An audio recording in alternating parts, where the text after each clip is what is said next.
If I could show you a way to build trust within your teams and to increase your credibility as a leader, would you be interested? That's the question. There was a survey that was recently conducted by Gallup, and the survey found that organizations with high levels of trust have 50% more employee engagement, 50% higher employee engagement.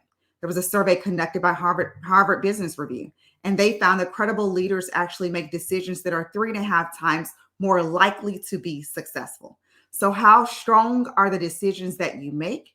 How engaged is your team? That's the question. You have an opportunity as a leader to continuously build credibility, to cement your capability as a leader and gain the respect of the people that you actually lead as well as your colleagues.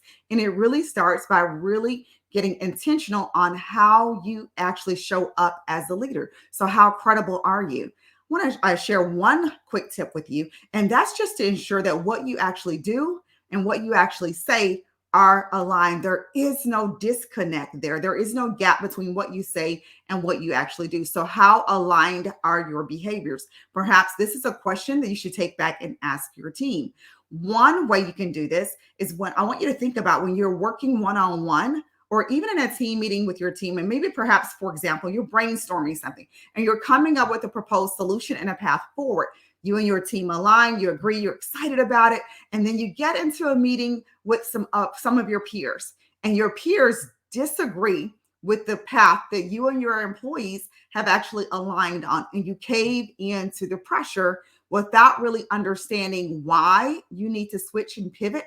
And you actually never share with them why you guys made this decision or how you arrived at this decision. Just because of their title and their pushback or their disagreement, you cave in and you give in to what they're saying without really helping them to see the path that you actually arrived on and why you and your team believe that as experts, this is the best decision for your organization at this time. See, whenever you don't do that and you don't have the strong conversations, the crucial conversations that are needed, and your employees are present, they don't really understand why you made that shift. They begin to look at the other leaders as perhaps more credible, as stronger than you, because you did not necessarily advocate for your position or the position of your employees. And when that decision is made, you need to come back and share with your employees why you decided to do something differently, and ensuring that it's not necessarily a pattern of behavior always that you are surrendering or giving in. And not that that's a bad thing, right? So we have to be aware of the optics and the politics.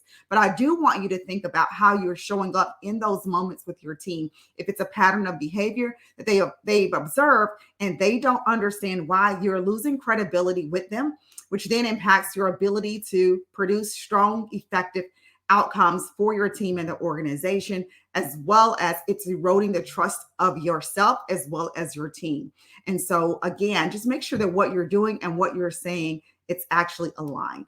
Thank you for joining me for a Motivational Monday, where we are mastering leadership excellence and we're also moving to maximize potential, performance, and profitability. I will see you guys here next week.